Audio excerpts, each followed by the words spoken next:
Assalamualaikum warahmatullahi wabarakatuh. Kali ini kami akan menjelaskan apa itu reformasi. Berikut penjelasan dan contoh-contohnya. Mari kita bedah lebih mendalam mengenai era reformasi di Indonesia, mulai dari latar belakang, tuntunan utama, hingga rincian kebijakan di setiap masa kepemimpinan presidennya.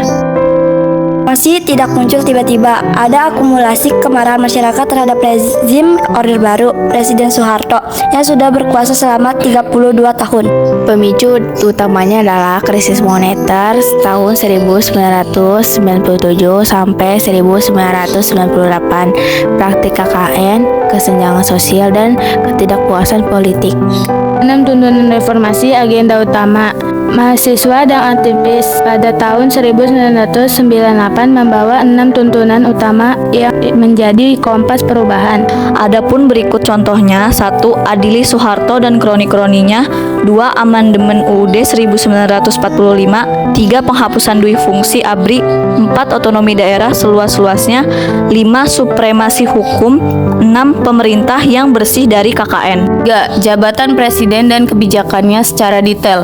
B.J. Habibie, Mei tahun 1998 sampai Oktober tahun 1999, masa jabatan paling singkat namun paling krusial sebagai masa transisi. Pertama, ada kebijakan mengeluarkan UU Pres yang menjamin kebebasan berpendapat, memulai otonomi daerah. 2. Ekonomi berhasil menekankan kurs dolar dari 15 ke siaran 7.000 dalam waktu singkat. Ki Hajar Abdurrahman Wahid atau Gus Dur dari 1999 sampai 2001 dikenal sebagai Bapak Pluralisme. 1. Kebijakan menghapus Departemen Penerangan yang dulunya sensor media dan Departemen Sosial. Ia juga memulihkan hak-hak sipil warga Tionghoa dan menjadikan Imlek hari libur nasional. 2. Akhir jabatan diberhentikan oleh MPR melalui sidang istimewa karena perselisihan politik dengan parlemen. Megawati Soekarno Putri 2001 sampai 2004, Presiden wanita pertama Indonesia. 1. Kebijakan membentuk KPK pada tahun 2002 sebagai jawaban atas tuntutan pemberantasan korupsi, melakukan privatisasi BUMN seperti Indosat untuk membantu kas negara. 2. Keamanan menangani ancaman terorisme, bom Bali 1 dan 2, dan konflik separatis di Aceh dan Papua. D. Susilo Bambang Yudhoyono atau SBY pada tahun 2004 sampai 2014, presiden pertama yang dipilih langsung oleh rakyat. 2 periode. Yang pertama, pencapaian membawa Indonesia keluar dari utang IMF, pertumbuhan ekonomi stabil di angka 6%, dan berhasil mendamaikan Aceh melalui perjanjian Helsinki pada tahun 2005. Yang kedua, kelembagaan, penguatan sistem demokrasi dan kebebasan sipil sangat menonjol di era ini.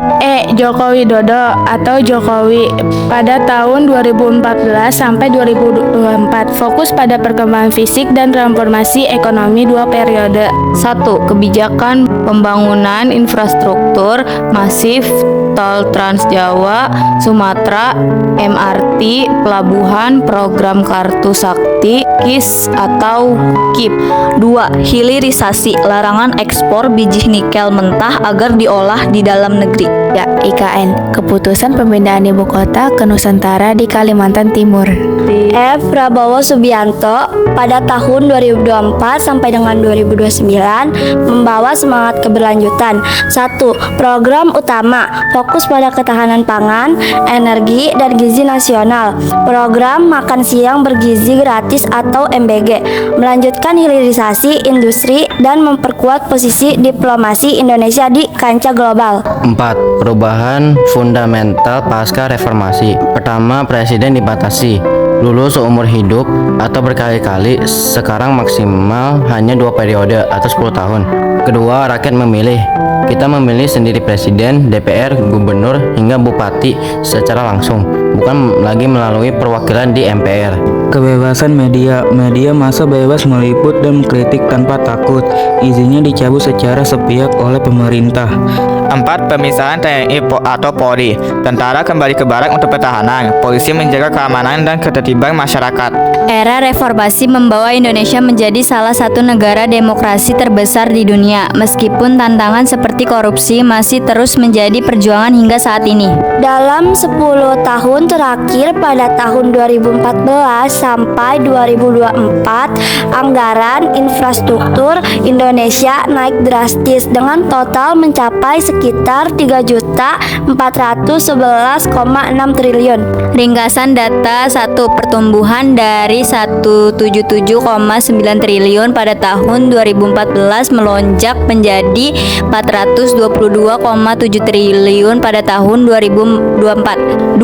Fokus utama tol Trans Jawa dan Sumatera, 61 bendungan baru, 26 bandara baru, serta infrastruktur dasar IKN. 3. Tujuan menurunkan biaya logistik, memeratakan ekonomi Indonesia sampai sentris, dan menarik investasi. 4. Kendala, beban utang BUMN karya dan tantangan efisiensi di beberapa proyek. Sekian penjelasan materi dari kami, kurang lebihnya mohon maaf.